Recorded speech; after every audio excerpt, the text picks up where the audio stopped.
Tulad sa Zamboanga City, madalang na rin ang mga mangingisdang pumapalaot sa La Union dahil sa taas ng presyo ng krudo.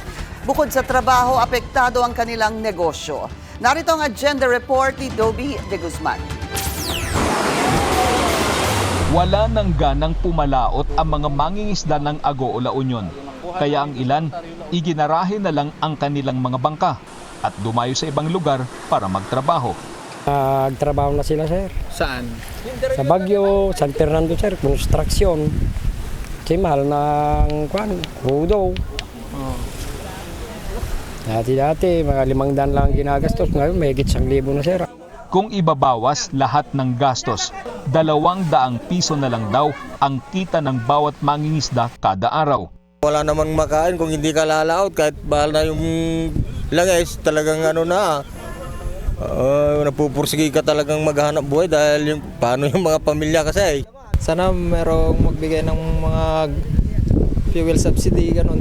942 ang kabuang bilang ng mga mangingisda sa buong lalawigan ng La Union. Ayon sa Bureau of Fisheries and Aquatic Resources, mula sa nasabing bilang, 295 na ang nabigyan ng fuel subsidy.